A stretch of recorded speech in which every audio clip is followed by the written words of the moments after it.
네, 이제 벌써 7월이 되었습니다. 7월 첫째 날 새벽 기도회를 시작하겠습니다. 우리 다 함께 찬송가 430장 주와 같이 길 가는 것 3절까지 부르시겠습니다.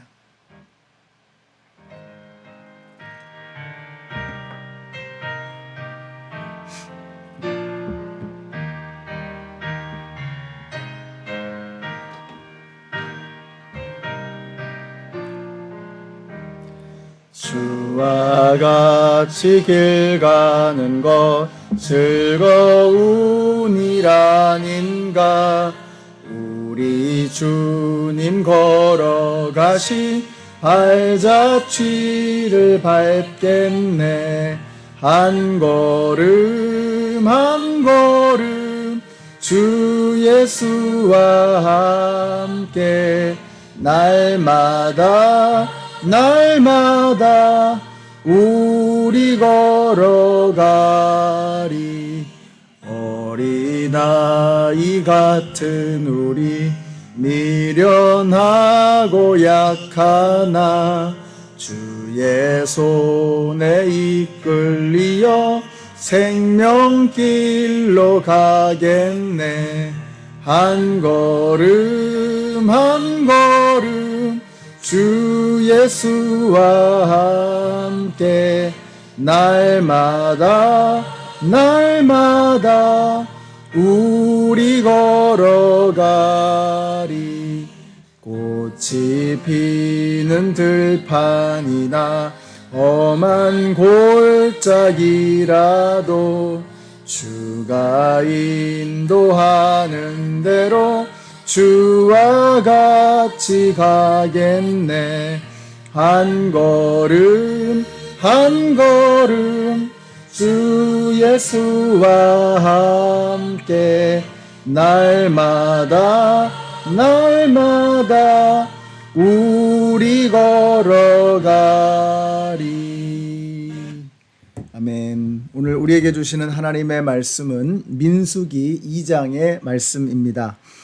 그 중에서 1절과 2절 그리고 32절부터의 말씀을 읽겠습니다.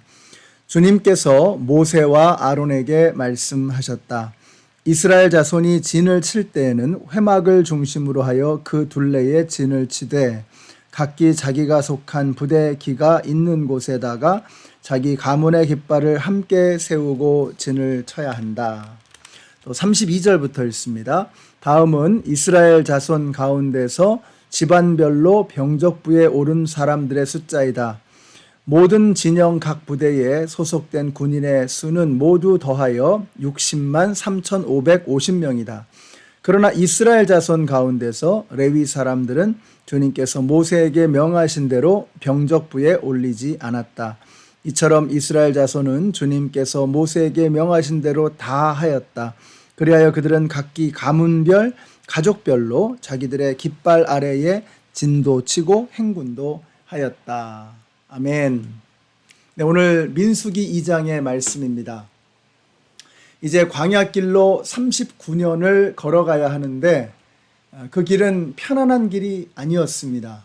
그 길은 무서운 짐승, 그리고 짐승보다 더 무서운 사람들과의 전쟁, 또 끊이지 않는 뜨거운 햇빛과 추위와의 싸움이 도사리는 험난한 길이었습니다.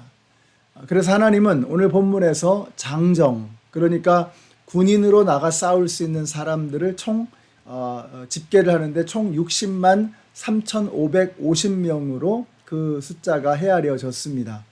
어린아이들과 노인들과 여자들까지 다 헤아린다면 아마 200만이 좋게 넘었을 것입니다. 엄청난 숫자의 백성들입니다. 자, 그들을 하나님께서 어떻게 하시느냐? 조직하고 정비하신다는 것입니다.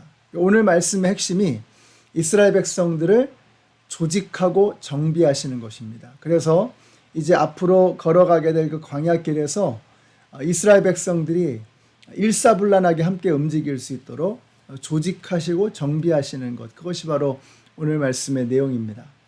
여러분, 우리 하나님은 질서의 하나님이십니다. 천지를 창조하실 때 흑암과 공허와 혼돈이 가득했습니다. 하나님은 흑암을 광명으로, 또 공허를 충만으로, 혼돈을 질서로 바꾸셨습니다. 저는 여러분의 가정과 또 여러분의 삶이 질서로, 충만함으로, 그리고 광명으로 그득하게 되시기를 바랍니다.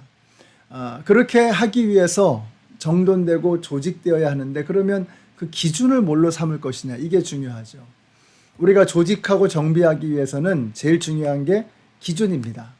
기준을 뭘로 삼을 것이냐. 우리가 세상을 기준으로 삼는다면 세상을 지배하고 있는 마귀의 삶을 따라가게 되는 것이죠. 근데 우리가 하나님을 우리의 삶의 기준으로 삼고 하나님을 중심으로 우리의 인생이 정비된다면 우리는 하나님의 거룩한 성품, 하나님의 그 아름다우심과 능력을 본받는 그런 삶을 살아가게 될 줄로 믿습니다. 중요한 게 내가 무엇을 기준으로 삼을 것이냐 하는 것입니다. 저는 여러분이 세상을 기준으로 삼는 것이 아니라 거룩하신 하나님의 말씀을 기준으로 삼고 말씀과 함께 나아가시는 여러분들이 되시기를 바랍니다. 그러니까 여러분이 매일 성경을 하루에 한 장씩 읽으면서 묵상하면서 뚜벅뚜벅 걸어나가는 것이, 이게 여러분 아무것도 아닌 것 같지만 하나님의 말씀을 읽으심으로 하나님의 말씀을 묵상하시고 그 말씀에서 나오는 설교 말씀, 그 메시지를 내 마음속에 채우게 될 때에 나도 모르는 사이에 하나님의 말씀이 내 인생의 기준이 되어지는 그러한 변화가 일어나게 되는 것입니다. 하나님의 말씀이 기준이 된다면 우리가 하나님을 닮아가게 될 줄로 믿습니다. 우리 성도님들이 다른 거 말고 하나님의 말씀을 기준으로 삼으셔서 하나님의 거룩하심과 하나님의 능력을 본받는 우리 모두가 되시기를 우리 예수님의 이름으로 축원합니다. 자, 구체적으로 어떻게 조직하시느냐? 르우벤과 유다와 에브라임과 단 지파를 필두로 해서 4개의 진영으로 나누시는 거예요. 그리고 이 4개의 지파의 기치 아래에 각 진영마다 4개의 진영이 있죠. 그 진영마다 3개의 지파씩 이렇게 뭉치게 되는 것이죠. 그래서 앞으로 행군할 때 맨 앞에는 당연히 언약궤가 있는 것입니다. 항상 행군에서는 언약궤가 앞에 있죠. 자, 그 다음에는 유다 지파가 자리를 잡습니다. 그 다음에는 성막이 있고, 그 다음에는 르우벤 지파가 자리를 잡고, 그 뒤에는 이 성물이 있죠. 성막에 있는 여러 가지 기구들을 성물이 따라오게 되죠. 그리고 그 뒤에 에브라임 지파와 단 지파가 따라오게 되는 것입니다. 굉장히 조직적이고 체계적으로 잘 정비가 되어 있는 것을 볼 수가 있습니다. 그래서 재밌는 것은 맨 앞에 있는 지파가 르우벤 지파가 아니라 유다 지파라는 것입니다. 유다는 넷째 아들이거든요. 그런데 첫째 아들인 르우벤이 두 번째 줄에 서고 맨 앞자리에는 유다 지파가 서는 거예요. 그 이유가 뭐냐? 하나님께서 그렇게 하라고 하셨으니까 그렇게 하는 것입니다. 이게 세상과 다른 점입니다. 세상은 연공 서열이 중요하죠. 그래서 미국에서도 시니어리티라 그래가지고 오래된 사람이 더 앞자리에 서게 되는 것이 자연스러운 것입니다. 이게 세상의 이치죠. 그런데 성경에 보면 하나님께서는 꼭 그렇게만 하시지는 않는 것 같아요. 하나님께서 당신의 뜻에 따라서 자리를 배치해 주시는데 이 지파들의 진영에서는 맨 앞자리에 유다 지파가 있었다는 거죠. 그리고 맨 맏아들이었던 르우벤이 두 번째 줄에 서게 되는 것입니다. 이것이 이제 성경에 또 말씀하시는 내용입니다. 근데 예수님께서도 그런 말씀을 하셨어요. 나중된 자로서 먼저 될 자도 있고 먼저 된 자로서 나중된 자도 있다라고 말씀하셨어요. 그러니까 우리가 아예 마음 편안하게 잡수시고, 야, 내가 뭐 앞자리에 설 거냐, 두 번째 자리에 설 것이냐, 이런 거 중요하게 여기지 않게 되시기를 바라요. 종종 이렇게 사진을 찍으면 항상 이렇게 가운데 자리, 맨 앞자리를 차지하려고 하는 그런 분들이 참 많습니다. 근데 그런 거 하지 마시고, 그냥 그것을 주관하시는 분이 시키는 대로 그냥 이렇게 앉는 게 중요하겠죠.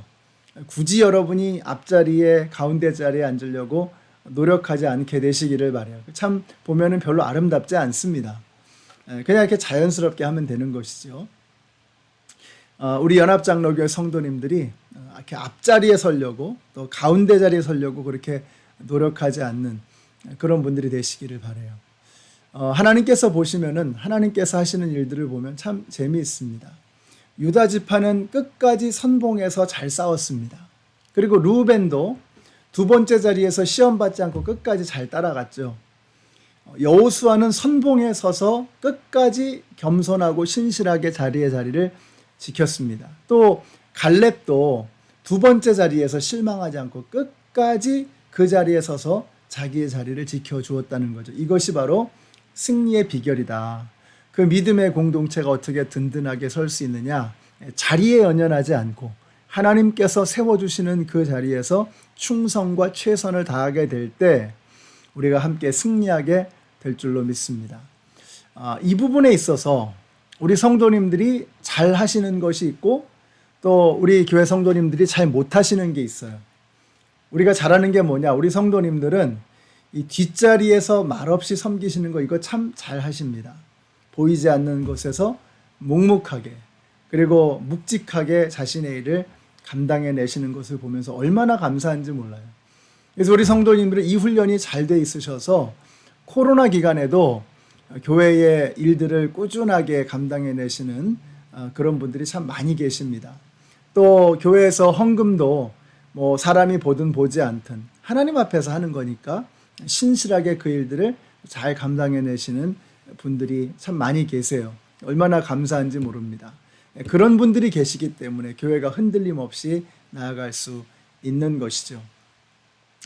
그럼 우리 교회가 부족한 게 뭐냐? 우리 교회가 잘 못하는 게 있습니다. 이거 좀 고쳐야 돼요. 그게 뭐냐면 하나님께서 앞자리에 세우시면 앞자리에 서서 겸손하게 그리고 신실하게 그 일을 감당하는 그런 태도가 필요합니다.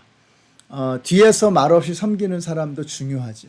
근데 앞자리에서 하나님께서 그 자리에 세우시면 그 자리에서 최선을 다해서 앞장서서 허리띠 졸라매고 팔 걷어붙이고 일하는 사람들이 필요하다는 것입니다. 그런 리더들이 교회에 중요합니다. 저는 특별히 우리 젊은 사람들이 일어나야 한다고 생각합니다. 30대, 40대 넘어가면 세상의 회사에서는 과장도 하고 부장도 하고 임원을 맡기 시작하잖아요. 한 부서를 책임지는 리더들이 되는 것입니다. 근데 이분들이 교회에 오면 나는 아직 어리다고 젊다고 이렇게 스스로도 생각하고 또 교회적으로도 그렇게 생각하는 경향이 있어요. 이거 잘못된 것입니다. 나이가 그렇게 중요한 게 아니죠. 세상에서는 연공 서열이 중요하지만 또 시니어리티가 중요하지만 그러나 하나님의 나라에서는요 그런 게 중요하지 않아요. 중요한 게 뭐냐? 하나님이 세우시는 겁니다. 하나님이 앞자리에 세우시면 겸손하게 앞에서 일하면 되는 거예요. 하나님께서 묵묵하게 뒤에서 일하게 하시면 기쁨으로 감사함으로 또 뒤에서 일하면 되는 것입니다. 그러니까 앞자리든 뒷자리든 그런 자리에 연연하지 말고 나는 뒤에 서야만 해, 나는 앞에 설 거야 이러지 마시고 하나님께서 세우시면은 그 자리에 서서 최선을 다하고 감사함으로 일하시는 우리 성도님들이 되시기를 바랍니다. 그래서 우리 연합장로교회가 장점을 계속 살려나가시고 뒤에서 조용히 섬기시는 분들이 많은 그런 장점을 우리가 가지고 있죠. 그거 열심히 계속 하시기를 바라요. 근데 우리의 단점을 보완하고 극복해야죠. 앞장서서 일하는 사람들이 더 필요합니다.